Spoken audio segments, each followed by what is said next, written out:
गोटे कथा को नहीं आज सारा भारत में आलोचना हो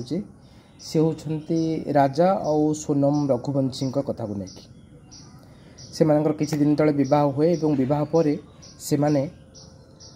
हनीमून रे मेघालय को प्लान करती और मेघालय को जीवा पर किसी दिन पर दुई जन जाक लापता रहती। मेघालय पुलिस इन्वेस्टिगेशन पर जना पड़े जे किसी दिन इन्वेस्टिगेशन किसी दिन पर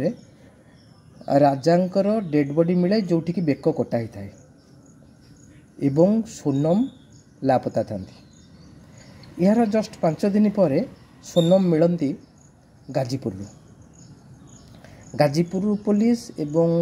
मेघालय पुलिस का कम्युनिकेशन रे एक कथा मध्य बाहर को आसे जे मेघालय पुलिस रो डाउट रही सोनम को ऊपर एक कथा तो प्रमाणित हम आगु को डायरेक्शन बाहर आम से विषय को जीवानी किंतु कथाटा हूँ कौन गत 4 मास 5 मास भितर एमती भारत में 8टी घटना घटलानी। से सुशांत सिंह राजपूत सुइसाइड केस हो किंबा प्रत्येक झील एवं बोहू मैंने बर को मार दौर घटना एमती मार्केट को आसी। तेणु गोटे कथा उठुची जदि आपणकर से बर पसंद नहीं से पुआ पसंद नहीं आपण पाखे विभिन्न सोर्स अच्छी मना करने को आपण एंगेजमेंट रे मना करंतु आपण को विवाह दिन मना करंतु से गैप रे मना करंतु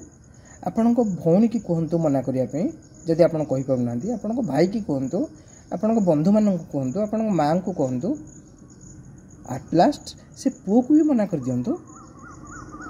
किंतु आपण एक्सट्रीमिज्म रो पीक रे पळौछंती जरा मार दउछंती ए गोटे झियोटा मार दउछि ता पुओ को बर को गोटे झियोटा पुओ को मार दउछि इटा केडा बड़ गरित कथा होउछि।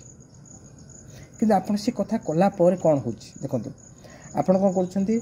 से पुओटी मरीगला पुओर जितेक डिपेंडेंट लोक अच्छा से माने जीवन जाक झुरी झुरी जीवन में रे आपणकर बापा माँ भाई भौणी महला गाँव कॉलोनी सबुठी आपण को ताना मारे कमेंट करेंगे तात्सल्य करेंगे से भी सही बचा पड़ो एमती करतुनी।